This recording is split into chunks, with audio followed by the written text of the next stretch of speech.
Hey guys, it's Kayla. I'm gonna finally be doing my labor and delivery video with my third baby girl, Miss Miley Ryan. She is 8 months old. If you're new here, this is my sweet little rainbow baby. I experienced a miscarriage back January of 22 and then was blessed with her a month later. Now she's here, so she's extra special. I did originally plan to make this video. What are you doing? What are you doing, silly goober? What are you doing? I did originally plan to do this video fresh out of the hospital, right when it was fresh in my memory, but a lot of things happened, which I'll get into, and we ended up not doing that. So we're here doing it now. Yeah. She's gonna be in the background just playing while I try to get this video. Oh my goodness. What are we doing? We're gonna see how well this video goes. I have 2 toddlers trying to nap right now. Oh, and we got a sleepy girl pulling on my hair. So I had originally planned to do this video fresh out of the hospital, along with like first 24 hours, life with a newborn and 3 under 3. Unfortunately, life took a very unexpected turn for me and our family. I did briefly mention it in my 3rd trimester recap that probably didn't get a lot of views because it's more of like memorabilia for me than like an actual informational video for anyone on like my channel wise. So if you haven't seen it, that's okay. I experienced a lot of grief before Miley was born, a week exactly before Miley was born, through the labor and delivery and a little bit after she was born. I am still in my healing journey, like deep in my healing journey and trying to process everything, but life will never be what it was before.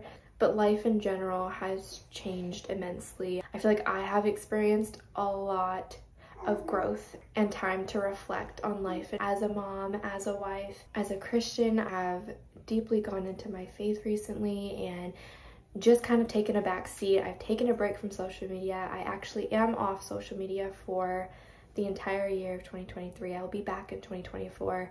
I will not be posting as much as I used to. My main posting will be documenting my life and trying to help women in whatever way I can on YouTube. So I'm finally here filming. I'm back and I have so many things that I want to document. I do want to share what I went through and what I experienced through my grief. I know it's so annoying to kind of go over it, like, tell me what's going on, but I want to wait until I'm completely, fully healed to do that and to talk about it. For now, I did want to be open and share that even through experiencing such grief or loss or sadness, heartache, or even anger, that you can still have a beautiful and happy birth.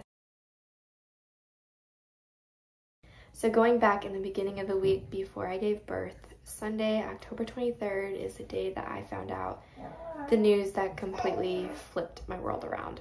That week I dealt with immense anxiety and fear and sadness and worry and just pure grief. I had envisioned those final days and the labor and delivery almost my entire pregnancy, and in practically one statement that was completely ripped away from me. Most of that grief was based on losing the fact that I did want to try to go naturally, and I ended up being induced. I wanted to try to go naturally because I was induced with my 2 other daughters, and it was just something I always wanted to experience. I wanted to experience what it was like to go into labor by yourself and not be induced. If you've been induced, you completely understand. Not that there's anything wrong with being induced.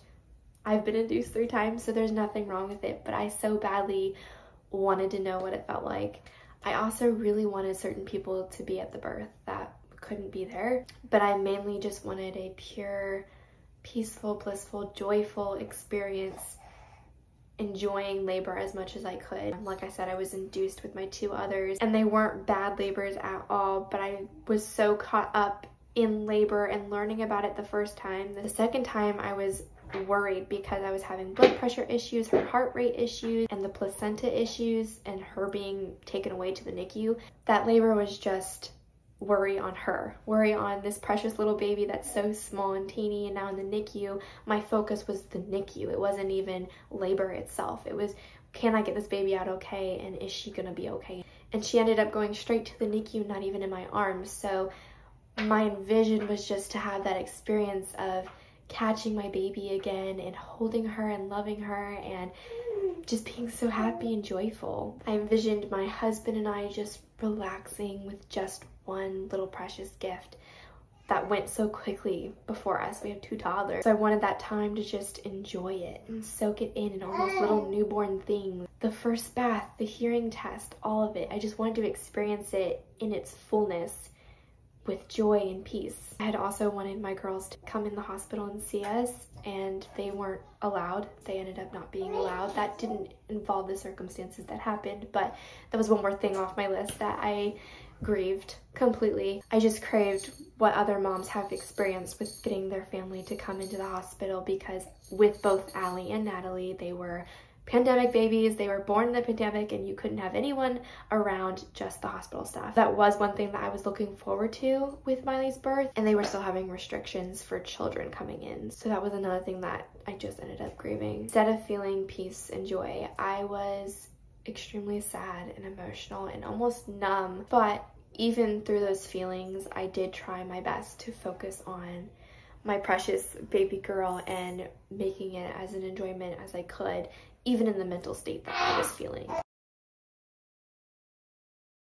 So come Tuesday, October 25th, I had my routine prenatal appointment. I believe it was for my 36-week appointment, and my blood pressure had skyrocketed, which was so infuriating because my whole pregnancy was so good and so blissful and peaceful and healthy. My 2 other pregnancies had a bunch of issues, so my biggest goal was to make her pregnancy as healthy as possible, and it was, until I found out what I found out, and it completely destroyed my emotions to where my blood pressure did spike out of nowhere, and I had to tell my doctor what was going on because she was like, where is this coming from? You've been doing so well. I had to be open with her on what was going on in life, and so she basically asked if it was okay to go ahead and induce me. One, she was a bigger baby. She was my biggest, healthiest baby. She was like, there's no problem with inducing you right at 37 weeks. So at that time, in a few days. And even though I so badly wanted to try to go naturally with her, at that moment, I was so sad and grieving so much that I just wanted her here in my arms and wanted the induction. So we did agree to do the induction on her birthday, October 28th of 2022. We finally get to induction day, and I expected being emotional leaving my 2 other daughters, but because of the circumstances, I didn't expect wailing, bawling in the car as we left, and picking them up and saying goodbye to them. I lost it. I was so sad. But as we were leaving, I just prayed for immense peace and to just focus on her labor and her delivery and getting her safely and healthy, and tried my best not to focus on what the girls were doing. Tried just focusing on little miss, and it was almost instantly after I prayed that I felt this random peace and a little bit of excitement, a tiny smidge of excitement, the first smidge of excitement again, looking forward to her birth and just focusing on that moment. And I was just able to look at the scenery on our way there and listen to worship music and just fully get ready to bring this life into the world.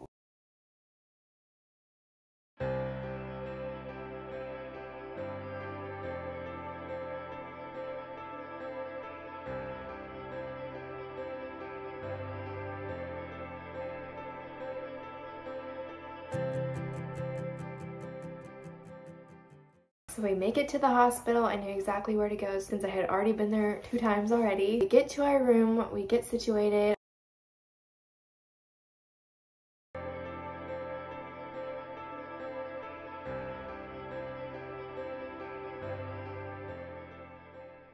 I think it was around 8 a.m. I believe was my induction set, but it takes so much longer to get your induction actually started. The nurse came in and introduced herself. Oh my gosh, this nurse was a blessing. She was so soft-spoken and kind and so sweet. I start talking to my nurse and immediately told her what was going on and to warn her that I might be incredibly emotional and for her to be prepared for it. And she was just so kind and understanding, and from that moment on I feel like we just clicked, where she was She was like, I'm looking out for you and you're gonna have a great birth. And she was part of the reason why I had such a great birth.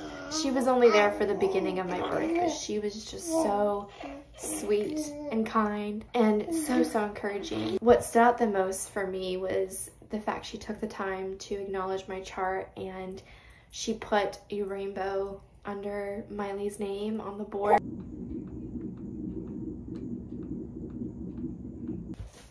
And it meant so much to me, because if you don't know the meaning of a rainbow for rainbow baby, that is a symbol for babies who were born after a miscarriage or a loss or stillbirth. More so for me as a Christian, symbolizes the covenant between God and all those promises that he has made for us. So for me, the rainbow just meant so much. I had also made it her complete theme. I've never really been a fan of the rainbow colors, so I just switched it to more of a boho theme and switched her rainbows more so for the symbols and not the colors. Some people might find that super annoying. I know a lot of people use it, but you won't know until you've experienced a loss the meaning of a rainbow. So it wasn't till around 1 o'clock that they actually started anything. One thing that I absolutely hate about inductions is it does take a long time, because they're trying to make your body do something that it's not necessarily prepared for. So they have to do something in order to start dilating you and getting your cervix ready. It takes a long time. So it's 1:11, they just checked me. I am 2 centimeters. They haven't started anything. They're gonna start the Foley balloon, which I've had in the past, and see how it goes, and probably do Pitocin after that. I think it's gonna take a while. She might be a October 29th baby, so just waiting for the balloon and getting this process started. So a little after 1, they did come in and finally put in the Foley balloon to start the process of dilating. And for my 2 other births, I didn't get up and move. I didn't really know what I could and couldn't do. So I asked my nurse, like, is it okay to get up and actually do something? Because I don't want to just lay here in bed and wait 5 hours. I also watched other women talk about how good it is to get up out of the hospital bed if you can. Because if you're just laying there, it's going to take a lot longer than if you're sitting there trying to actively get labor going. So I did ask for the birth ball. I had been using one at home to prep on since Natalie's birth. So I finally had the guts to ask. She came in and she basically helped me get on it and get situated. And she just reminded me quickly of all the moves. So I do highly recommend asking your nurse. And if you don't know how to use a birth ball or what moves, just ask them. That's what they're there for, to help you.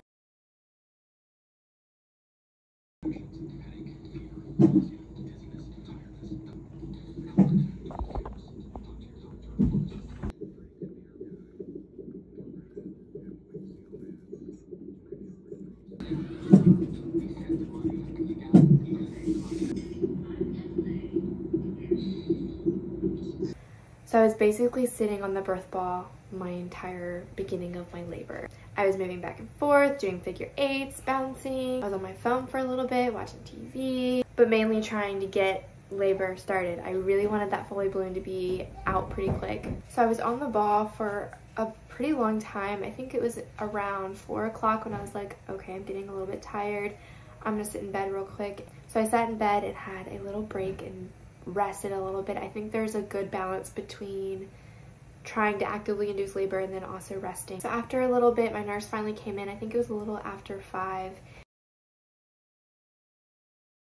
So it is 5:11. We're waiting. We cranked up Pitocin. My balloon hasn't fallen out yet, but it feels like it's about to, so I'll be maybe 4, 5, or 6 centimeters. Just waiting on the Pitocin. Went on the ball for a little bit.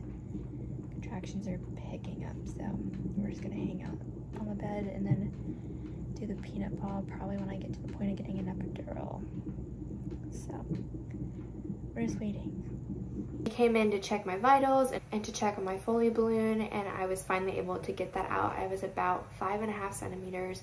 Also at this time, my contractions were still a breeze. They were still like period cramps. They weren't hurting. I honestly felt like this baby was going to take forever because I wasn't having many contractions. It didn't feel intense. With my other girls with the Foley balloon, my contractions were so intense. I had gotten the epidural right after the Foley balloon.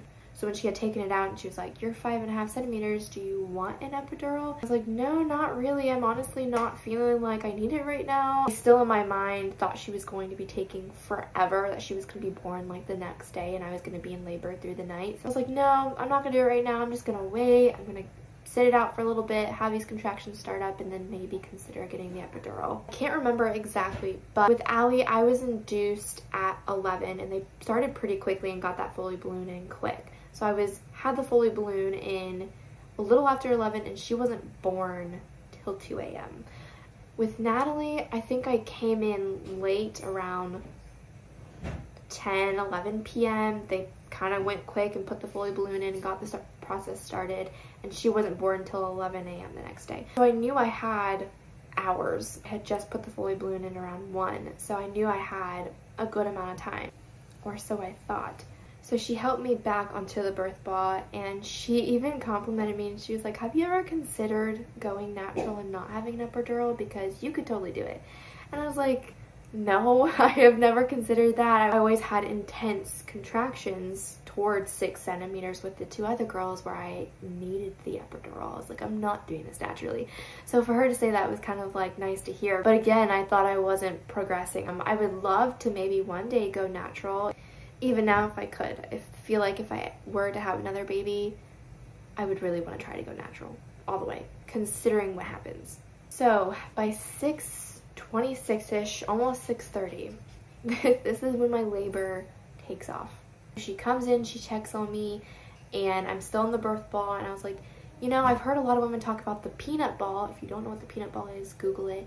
I had watched so many women, people I looked up to through their births, through natural births even, say that the peanut ball completely changed the game for their labor and made it so much quicker because it helped them dilate so quick and get baby down in the correct position and just keep going down. So I asked her and I was like, "Can I try the peanut ball? Can I lay down and do that?" At this time, my contractions were starting to pick up a little bit. I was a little uncomfortable.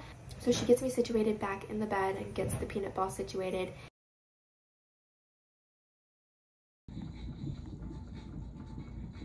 And I think I told her, I was like, within the next hour or two, I'm gonna want that epidural. I think I'm ready for it. Not thinking I was gonna need it right away. Trying to give her some like heads up time and not make it a rush. Both my other girls, they emphasized, "Tell me when you're ready for the epidural," because sometimes it takes a long time. So I knew at that moment, I was like, I'm gonna give you a heads up. I'm gonna need the epidural within like an hour. So she heads out. Little did I know that was the last time I would see her. And this is when I started getting intense contractions. My body was starting to tense up. With my past 2 labors, I was in bed the whole time, but I would clench the bed so hard and just have the contractions devour me. So before this labor, I made sure to watch as many videos as I could and learned that there's a certain breathing technique through your contractions to help you get through those contractions. And it's like a breathing out. I don't want to do it because it might sound weird. But there's a deeper tone of breathing, letting it out and going with the contraction instead of intensifying and concealing it, which I used to do. So I got up on the side of the bed just to try to move a little bit, and I'm sitting there just moaning through it and trying to get through it. They were coming closer and closer and closer, and it was getting so intense. So then I get back in bed and I start clenching the side rail, and I'm like, I need the epidural. I did tear up a little bit because the contractions had gotten so bad at that point. And this happened out of nowhere. My contractions were so manageable, basically by the peanut ball itself. Within like 10 minutes of just the peanut ball, I was having intense contractions. So I'm tearing up and I'm telling them I need the epidural quicker than what I told her. I was like, "Can you get my nurse and like tell her that I need the epidural quicker than an hour, please?" So little did I know, my nurse was leaving. She was heading out of her shift. And through that, she was communicating that I wanted my epidural quicker, probably catching up my new nurse, or my new nurse trying to figure out what's going on. So my epidural guy comes in so quick, and I wish I had him for each of my girls. But it absolutely sucked because I was having such intense contractions that you can't move when you have your epidural. But I was like, I want to just like scream and frail out because it was so bad. So I get over in the position. This isn't my first time, so I know what I'm doing. I know the position, and I'm just sitting there clenching my pillow for dear life, trying my hardest not to move. if you move, you're not able to have the full effect of the epidural, and a lot of things can happen. My nurse basically comes in right at the moment that he's sticking it in, and I'm breathing through it, I'm moaning through it, and she's like, hey Kayla, you're doing so well. You keep holding on to that pillow, I got you. She came in front of me and she held me, and she was like, I'm so sorry we have to meet like this, but you're doing so, so good. She mentioned her name, and I can't for the life of me remember her name, and I feel so, so bad. She introduced her name, and she was just talking to me, trying to get me through it. So he set me up with my epidural, they got me in bed, and she starts doing my vitals, and I'm still in so much pain. I'm like, when is this epidural gonna kick in? Because with my other girls, once I had the epidural, I was kind of like, I can breathe, like I can sit here. It wasn't the case with this epidural, and I soonly realized that I did move during when he stuck it in, and I only was numb for the right side of my body. I've heard women talk about this, and I've never experienced it, and believe me when they tell you, what I'm telling you is you're literally half numb, half feeling everything. You're feeling everything. Every contraction, I think it was on my right side, I could feel every contraction is still just as painful, just a little bit numb on the left side.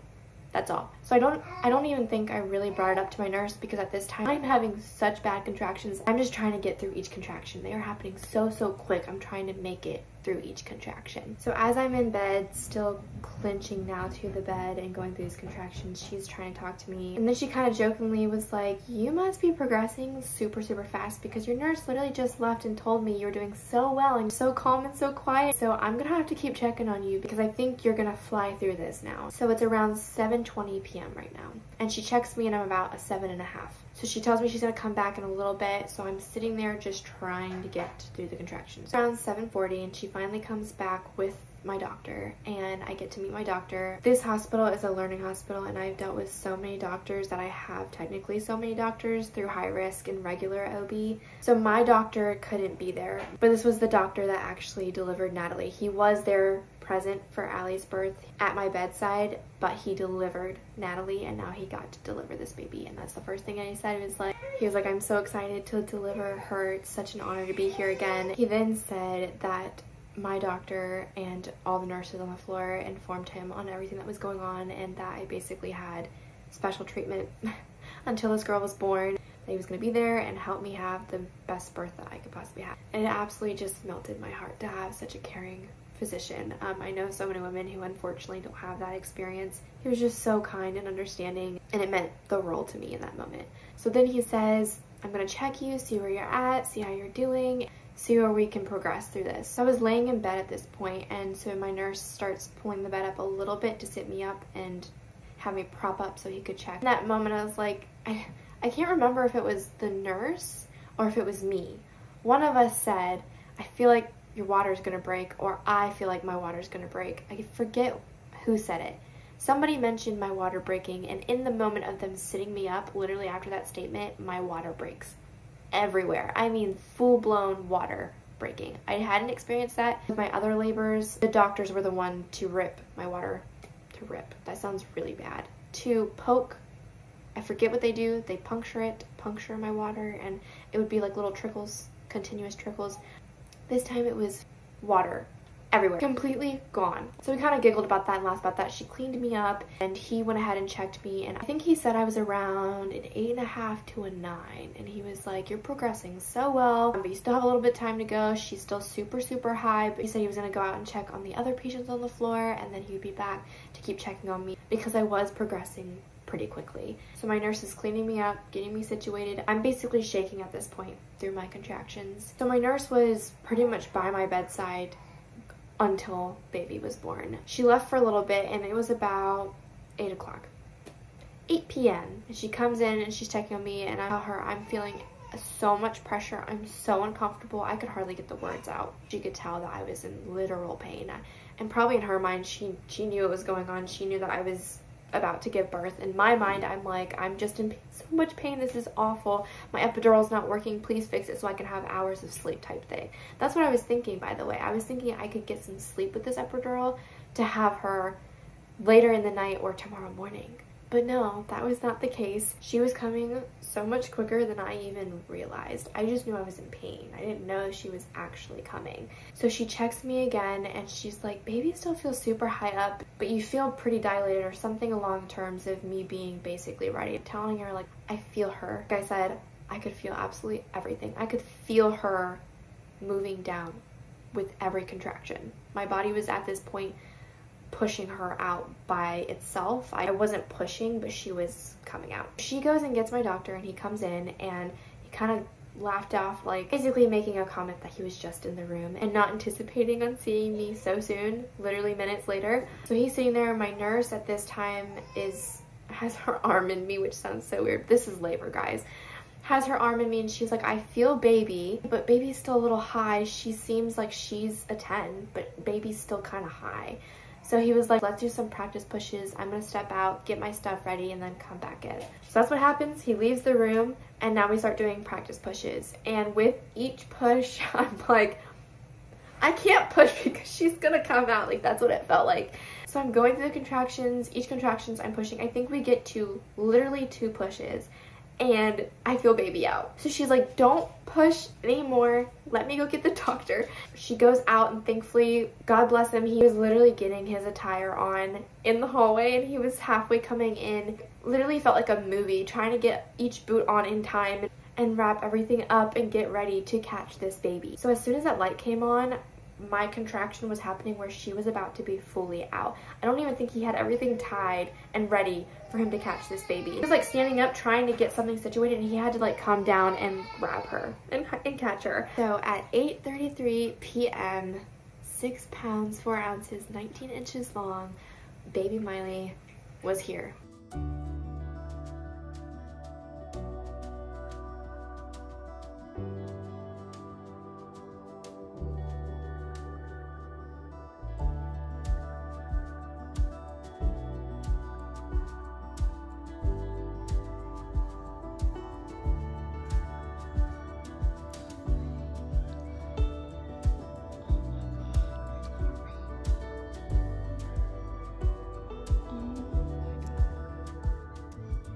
Even through the grief and sadness and everything that was going on, she just completely filled my heart. I was in tears. I didn't say anything. I was just enjoying this blissful moment. I was just so incredibly thankful that she was there. And in my mind, I was just constantly telling my husband how much I loved him and that I loved this baby girl so much. And never knew that even the 3rd baby could feel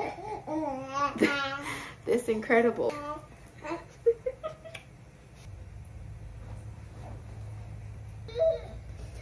She's getting so sleepy. From that moment forward, it was just focusing on that baby, and we started our bond. I feel like this is the biggest bond I've had with one of my babies because of the circumstances. Not only is she extremely precious because she's a rainbow baby after losing a baby, but now she meant so much more to me because of what I was going through. She was the only thing that put a smile on my face. My girls in general, all 3 of them just helped me so much through even newborn life.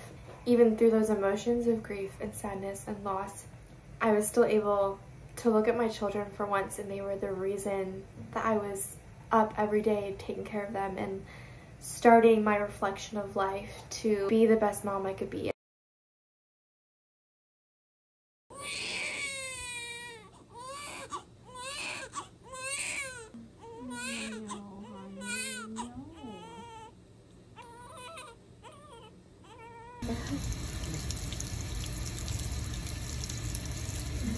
Yeah, she's stretching. Yeah. She's like, more, please.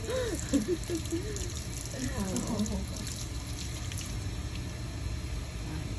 girl, let's get all this stuff off your hair.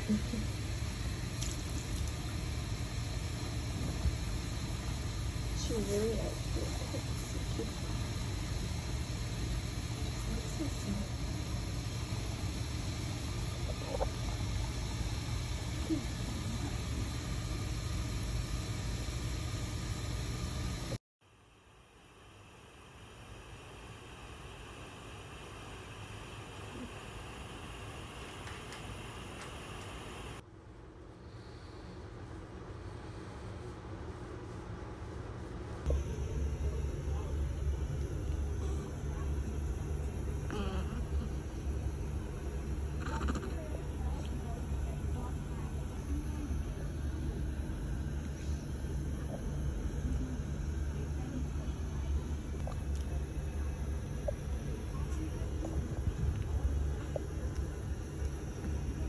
So that was my labor and delivery of my third baby girl. I hope that every mama watching has a beautiful, happy birth, especially ones going through grief. You are not alone, and I just pray that you have an amazing, happy birth, that all these babies are born super happy and healthy. Just try to mentally put yourself with baby and just focus on these precious bundles of joy. You will be okay. You will get through it. You will heal. In time, it takes time. And coming from the other side, I can say that.